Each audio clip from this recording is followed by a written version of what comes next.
Rodrigo, come here. Hi, I'm Precious Okoyomon. I am a poet and artist. In a way, poetry is the seed for me. Poetry informs everything in my practice. It usually is the thing that comes and then everything else flows through it. I sometimes will write a poem and then not process it until like 6 years later, and then it needs to become an object or an installation, a work. It's always like a blurring for me because there's no separation between like the poetry or the sculptures. I'm a huge collector of stuffed animals and dolls. That's been like a thing since childhood. You find the bears in like funny places, doing funny things sometimes. I made a series of bears in different positions of kind of their own control, submission, but always like in play.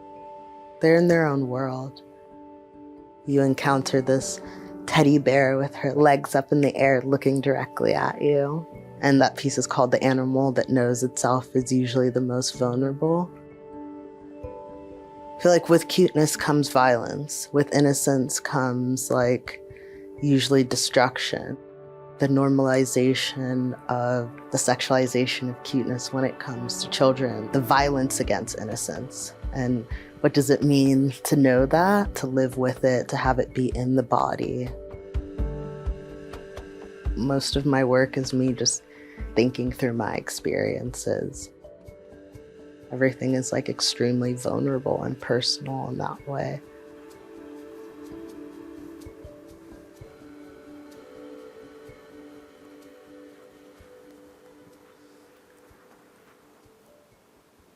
So before I sew, I usually like assemble out what it's gonna be.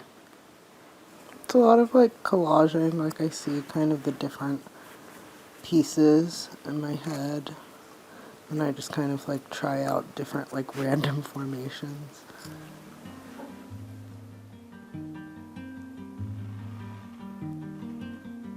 I was born in the UK. We moved to Lagos, and then we moved to Texas, and then to Ohio. Since I had to leave my like teddy bear in Nigeria, I've been like obsessed with finding the perfect bear.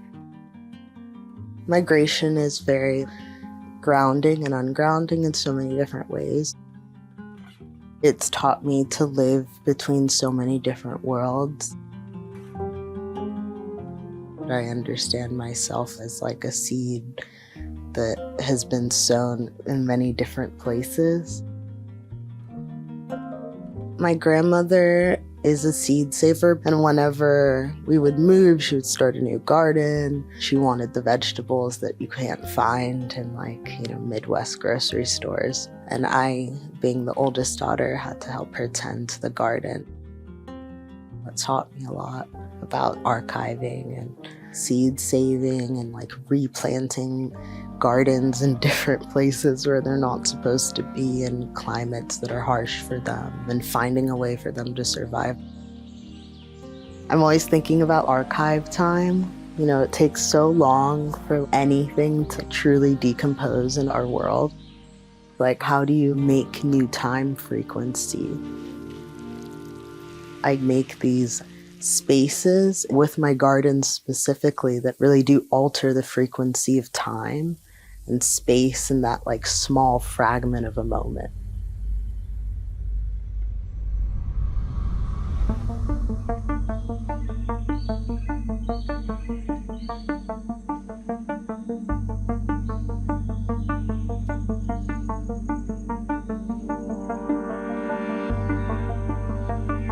In the show in São Paulo I did recently for the Biennial, I made this garden of time. They ended up calling the piece God Blow Through Me, Love Break Me, because that was the name of the poem that I wrote there.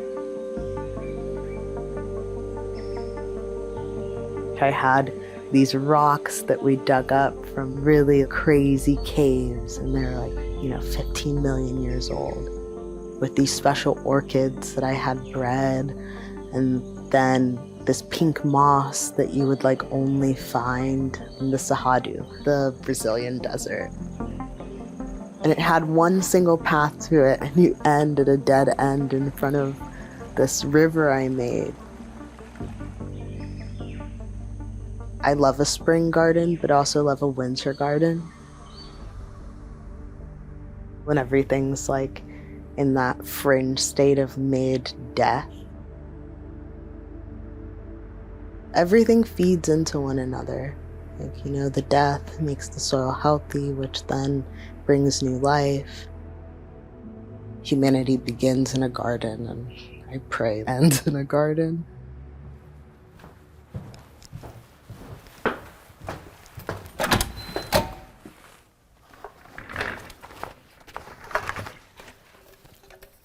We're in my studio. This is my Brooklyn studio. I spend a lot of time here.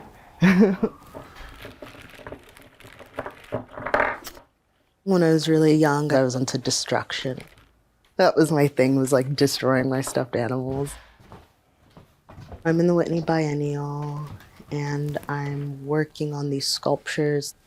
They're disassembled stuffed animals, some handmade.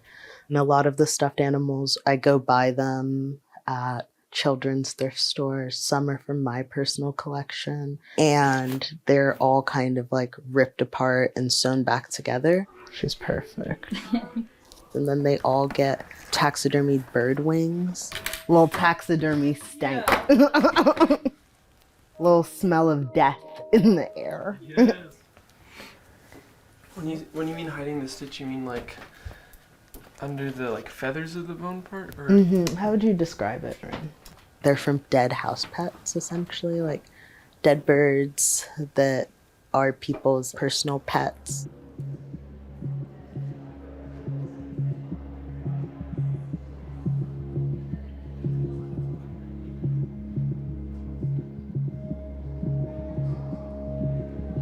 So you see the cute stuffed animals disassembled and have parts of each other, and then they're lynched.